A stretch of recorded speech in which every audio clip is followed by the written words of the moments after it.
Hello there, back again, Angry Watchman. Now I'm just going to do something a little different. You know, like the old guy I used to do videos on, Subphotonic, ginger guy with glasses, completely nutcase. He used to look at memes that supported his case. Well, I'm actually going to look at some of these memes and take a look at them and well, basically share exactly what I think of them. Mainly because during my time on social media, I'm still seeing these memes be used.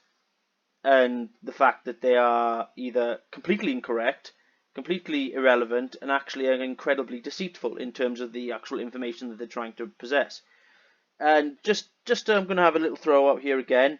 Adam, Mr. Elio. Now, Dr. Red Phil, or whatever his name is, Dr. Phil, when he showed him like a body of water. The only trouble is with Adam at the minute is that because of his incredulity essentially to accept anything, basically he looks at photographs of the Earth and he automatically assumes they're fake because of his, ideology about the Earth. But I'm sorry, Adam, that's not good enough. I'm going to say this twice, and like I've said before, I will delete my channel if you can provide me experiments, right, that take into consideration Earth's size and scale and mass and its gravity and all the physics that's applied in the heliocentric model that prove that tower cranes should be dead still on a moving globe, right? That's basically the main one. And actually, I want evidence from you, or proof, anything, the same thing, evidence and proof, whatever, that all those videos of satellites you've done are fake. Not the fact that you didn't notice the fact that they were running in slow motion, they were sped up, not running at real time, all this kind of thing. And I'm not accepting anything from you that they are automatically fake because my tower crane. No, that's not good enough. And like I said, if you can provide me with all of that, I will delete my channel. But I think I'm going to be waiting a long time. Right, let's take a look at this one. This is an old famous meme, this one. If we actually lived on a globe, viewing Chicago 59 miles away from Michigan Shore would be impossible. No. Because, again, Flat Earthers use it to support them. We use it to basically explain aspects of physics. It's refraction. Now, I would like to point out that this picture actually has a lot less refraction than normal. And the fact that when you actually see a bit more refraction, so higher than normal refractions, more of the cityscape can actually be seen. Now, can you actually explain that one to me? No? Nothing? Didn't think so. Right. Globe Earth proof, flat Earth proof. Well, to be honest, I think this demeans things a little bit. But the thing is, what flat earthers need to understand is that math works. It's actually one of the very few things that can actually predict reality. There's a lot more to this planet than simply to what you can see. Your eyes can be fooled. But not only that, there's a lot more. Can you imagine if somebody Columbus literally just stood there with a telescope and went, yeah, there's no land masses over there on the horizon, so what's the point of going? No, you take a ship, you go around, you explore, you do things. It would be impossible to get this shadow if the sun were 93 million miles away. Why? How? Where did you come up with that bit of information? What experiments did you do? Again, something else is pulled out of their backside. Air map of the world, 1945. Map used for war strategy and air travel. It's a flat Earth map. Earth is flat, researching. Again, no, this isn't a flat Earth map. This is just the azimuthal equidistant projection. The only thing is with these aren't probably plotting distances. This is just plotting directions. Now, the reason why they do use this map is mainly because it has all the land masses in one go, and it doesn't do something like, let's say, the Mercator map where you've got to go off one edge, then back on the other. It's all the land masses in one go. And essentially what you're looking at here is the globe top down. Essentially, in a strange way, if you know what I mean. So again, no, showing them that they use this is completely irrelevant. Oh yeah, the Flat Earth app, which has been shown to be incredibly inaccurate and incredibly incorrect. And they still push it. Deep Inside the Rabbit Hole still pushes it. Even though it's not even close to reality. Things NASA never show us. pressurized internal area, airlock door into vacuum. NASA's never shown us an astronaut leaving a pressurized area. Putting on the spacesuit, that's incorrect. Entering the airlock, no, they definitely have, and going into the vacuum. But again, they have done those things. Look for it. But I would like to point out, why would it matter in your mind? What, will that suddenly change your mind? Would it? I very highly doubt that it will. How is this possible on this? Well, scale, my friend. If you zoomed in on this enough, you will get this. And I would like to point out that that's not actually a photograph, that this is actually a panoramic view. This is actually a really popular one that they keep on using. This is how sunlight would reach us from 93 million miles away. How do you know that? And it most likely is, but, you know, how do you know that? Well, this is awkward. Well, like we said before, that's perspective.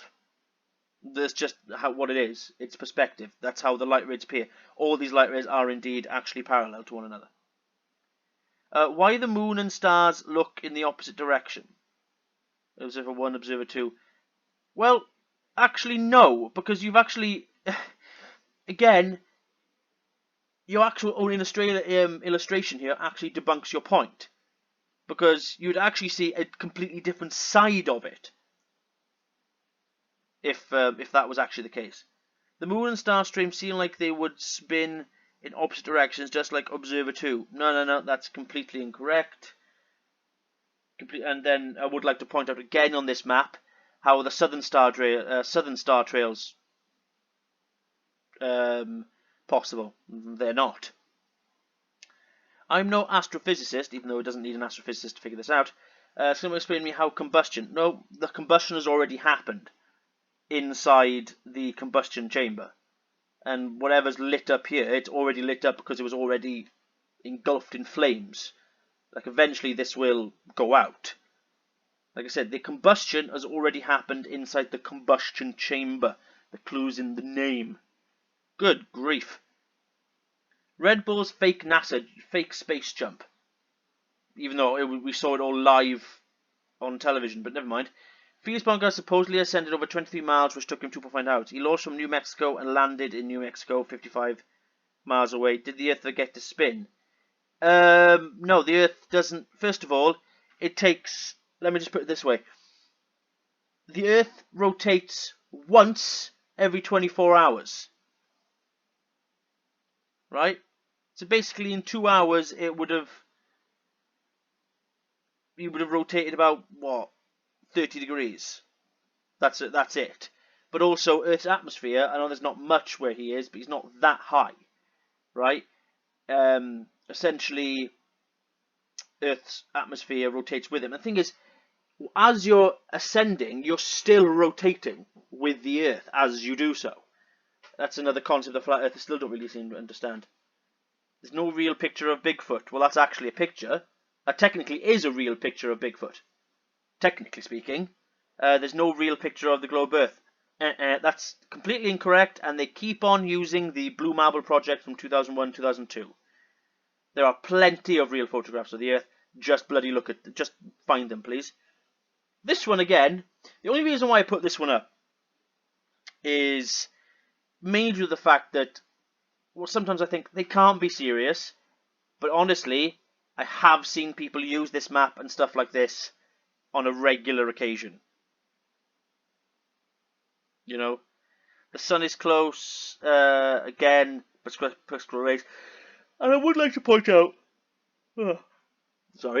that these are hidden sort of, now, take the cloud level and put that closer to the thing's suns. But then again, these are very little sun rays. And then, you know, this is very deceptive. Incredibly deceptive. Real planets in focus, not fake NASA CGI. Again, I would like to point out how Saturn looks remarkably similar to how it's depicted. This is just the light given off from Mars, Venus, and Neptune. If you actually bother to look up some amateur astronomer photographs, you'll get plenty of photographs of these planets that do magically match up to NASA's. I wonder why.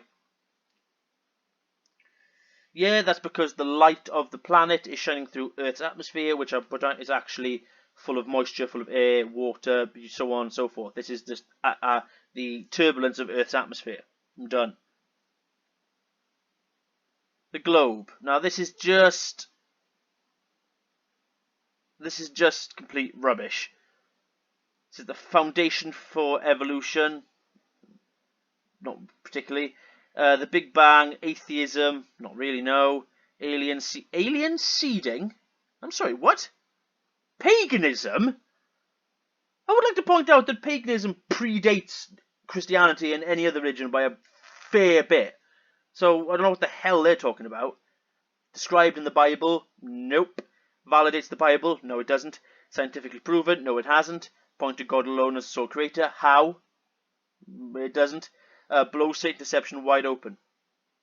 Do you see now why they're lying? Yeah, but you just made up bullshit. Ballers be like, yeah, so where's your proof come from then? That's kind of hypocritical and quite ironic, seeing the fact that all flat earthers just stare at YouTube for a while and watch Eric Dubay videos. Distance, my friend, and scale. Actually look at the a proper model of the heliocentric model. It's all you've got to do. It becomes very simple when you do so. Earth is flat, Antarctica the edge of the ice wall. No, that's just an ice shelf. Like I said, if you go further down here, you'll probably see mountains and bits and bobs. It's been explored, sweetheart, so yeah. How many think that the flat earth is stupid? How many of you have been to space? That's completely irrelevant. 70% of Earth is water. Can you show me a large body of water bending and stay in a ball? Yes, but we can't do that, and you know very full well. Because you'd have to create something that's about the size of the planet that has its own mass and gravity and so on and so forth. You know, and again, have you taken a picture of the dome and all this kind of thing? And the thing is, that picture they use behind, right, that's not depicting the flat Earth. That's actually depicting a human that's looking past the cosmology of the day. He was an individual that basically that came up with the concept of space being infinite and gloriously massive and explorable. This was him essentially looking past flat Earth and our sort of common understanding of cosmology at the time. So that's quite funny when you think about it. Well, I can't really see what this is, and I've never been able to actually find it anywhere. So if anyone likes to point out in the comments below what this is and where it comes from, I would like to know. Because if this was that easy to find, I really don't think NASA or any sort of, the European Space Agency would have put this out. Water always lies flat. No, it doesn't. Water always finds its level. Well, it conforms to any shape depending on the forces that are acting upon it. So, which part of water can... Do you not, again, Earth big, you small. Simple fact. Earth's water content is like a film.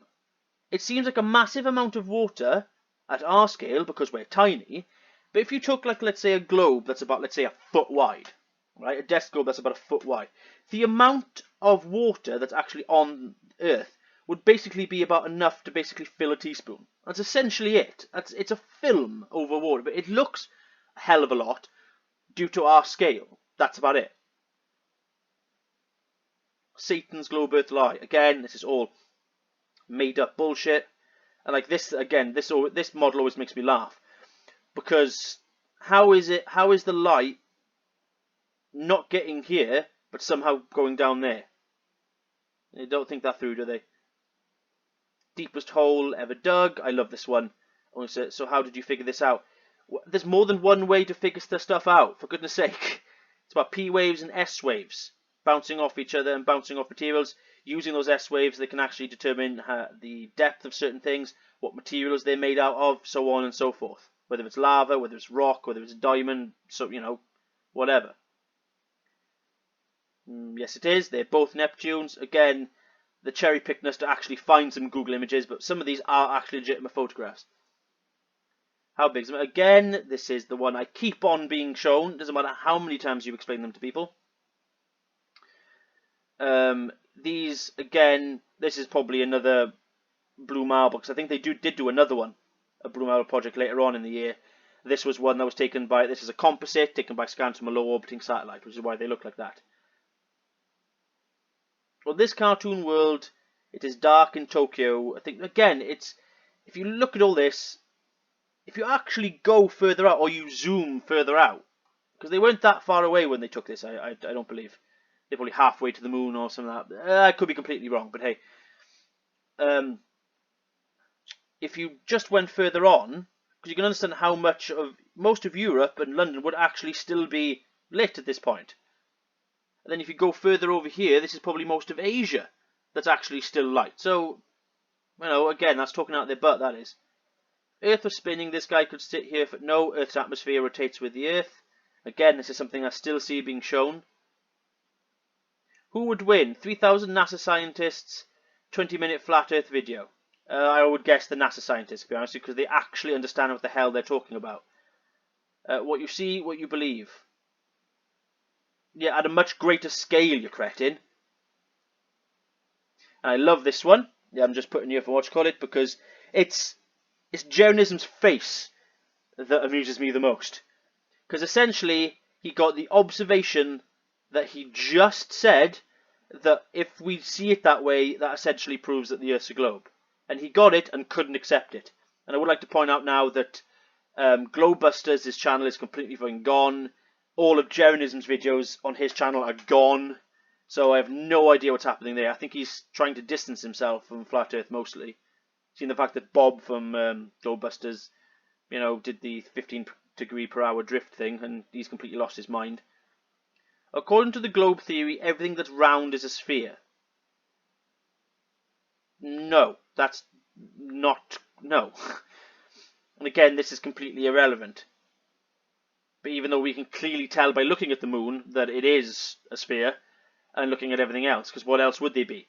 What is it with, why would things just be there as some sort of deception for us to think that they're a sphere? And why does everything need to be flat to a flat Earth mind? I don't understand. Official photograph from NASA. Yeah, learn photography. Fields of view. This is perfectly normal. They know you live on a no, a hotspot.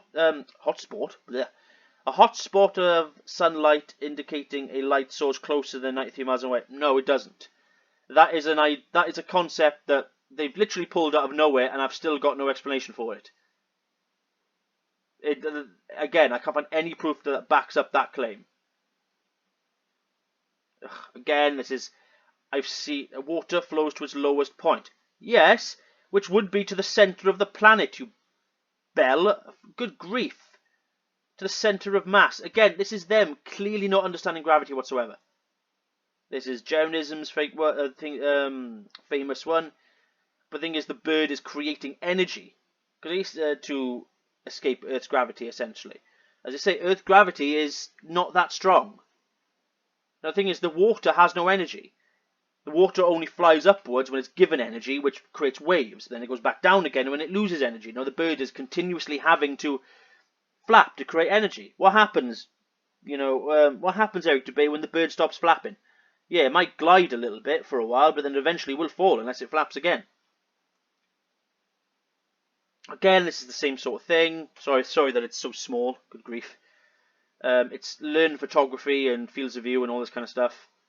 Same exact clouds. Again, these are all composites that are probably all done for the same reason. But I'm not so sure about these two. That is not an image from 1978. To me, this one from 2017, they are both the Blue Marble projects from 2001-2002. And that's the composite one that we saw earlier. So again, this is Flat Earthers lying or simply just being stupid. Again, this makes me laugh so much. The sun will be over here, you cretin. Over here, where my mouse is. Right over to the left. Good grief. Again, this is incredibly deceptive, because even in this interview, they cherry pick this one moment. Where if you actually watch the entire interview, there's actually plenty of footage of them smiling, laughing, and having a bit of a fun time. But like we said, these men were in quarantine for 21 days. They were absolutely shattered. And probably, this probably wasn't their first interview. They probably had plenty at NASA and stuff like that, and they was like, can we just go home, please? Hey, Halley's Comet, light shining through in the waters above.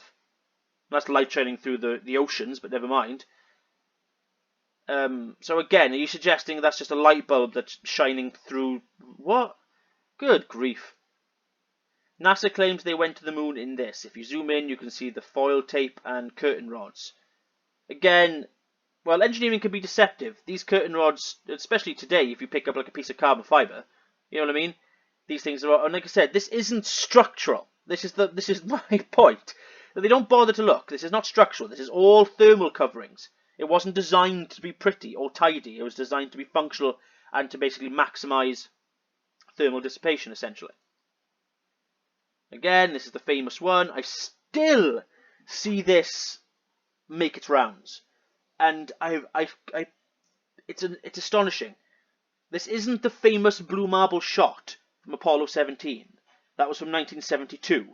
This is the Blue Marble project from 2001-2002, which was designed to essentially be Google Earth, or Google Maps and 3D Modeler, an interactive 3D model. Go on NASA's website, you can find out how it's made. We don't have time for a meeting of the Flat Earth Society. No, there's no irony there, mainly because that's not a Flat Earth map at all. It's just not. Scarcity, I don't understand how abundant resources is different from either. Again, this is just pulling stuff right out of their ass. This is just, again, yeah. He does not understand physics whatsoever, and this is just D-Marble. Again, doesn't understand the heliocentric model, doesn't understand gravity. And he doesn't seem to do much with Flat Earth anymore, to be quite honest with you. He mainly does things on politics and, other types of things, Black Lives Matter stuff, which is fine for him, I guess. But he seems to have, basically, he thinks that latest video did with the laser is just a slam dunk and he doesn't need to do anymore, even though we've explained how incorrect it all is, but never mind. Again, this is irrelevant. It's all up. Basically, they go, well, it makes more sense. It doesn't matter if it makes more sense or it's easier. That doesn't debunk the globe. Basically, all you got to understand is that the actual flight from Africa to Australia actually does exist. Right? Actually does exist. It depends what airline you choose. If you chose Qantas, I think that's an Australian, that will most likely go from South Africa straight to Australia. But if you flew Emirates, right, well, they would have to go back to the airport in the country which they originally come from, and then go to Australia. So again, this doesn't prove anything. Welcome to Flat Earth. Again, see, this is stuff that... Is it really explaining anything? No, it's not. It's essentially a wish list, basically, of what they think everything looks like. Sunlight, warm, yellow, that's debatable, it's not really. Coloured, yellow coloured. Fastens photosynthesis. No, it doesn't fasten photosynthesis. Without the sun, photosynthesis wouldn't exist. Contains vitamins. No, it doesn't contain vitamins. Your body turns the light, the body... It does... But God... Sunlight does not contain vitamins. Your body turns the energy from the sun into vitamins and all this kind of things. Into like vitamin D and vitamin C and all this kind of stuff. Moonlight. Cool. No, it's not. Coloured. White. Well, yeah, depending if you've got a lunar eclipse or anything. Prevents photosynthesis. How the hell does it prevent photosynthesis? No, it's dark. This is not enough UV light coming through. Lacks vitamins. Again, shut up. Why is it called sea level? Well, sea level, it doesn't mean flat for one thing. Again, it's all perspective. If this image of the Tesla roadster in space doesn't convince you Flat Earth is real, then you really need to go back to science class. This guy actually, straight out of Flat Earth, he's blocked me on Twitter when I just ask him some simple questions. Again, what about it? We've explained that the actual tyre pressure wouldn't be enough in space to actually blow the tyres. And again, it's because of the metallic properties of the car, it's probably able to dissipate the heat in space as well as it sort of absorbs it. But again, nothing about this proves that the Earth's flat. Nothing whatsoever. These breathtaking views from the ISS. This is a very, very commonly used thing for flat earthers. They like to crop images. Oh, what the hell's going on here? They like to crop images, right? And actually then act like that's actually what it is. That it's literally in a green screen. Even though it's clearly not. Well, I seem to have reached the end, even though I did think I had more to show. But the video's long enough as it is already. So I did have much, but then again, like I said, the reason why I show these is the fact that I still see these being used. And it's astonishing. So again, I want people who aren't blocked by Adam on Level Earth Observer's channel to tell him. He said, if he can provide significant evidence that takes into consideration Earth's size, scale, mass, gravity, and rotational speed, and prove to me that basically shows that tower cranes can't be dead still, I will delete my channel. Even though I'm a minuscule channel anyway, but still, I'll delete my bloody channel. Or I want simply to ask him if he wants to debate, even though he won't debate because he's an arrogant ass. Because, like I've said before, I honestly think that flat earthers are some of the most cowards. Jeranism proved it because he very, very rarely goes out of his comfort zone. You know, he did once in that Flat Earth documentary, but that embarrassed the hell out of him. Nathan Oakley very rarely goes out of his echo chamber of an idiotic channel, and most Flat Earthers like Adam and all those other people like to block people. So they're cowards, as far as I'm concerned, just idiotic cowards. Right. Hope to see you all again. Hope you're keeping safe and nice and warm and dry, because the weather here in Wales is a bit daft at the minute. And hope to see you all again. Goodbye.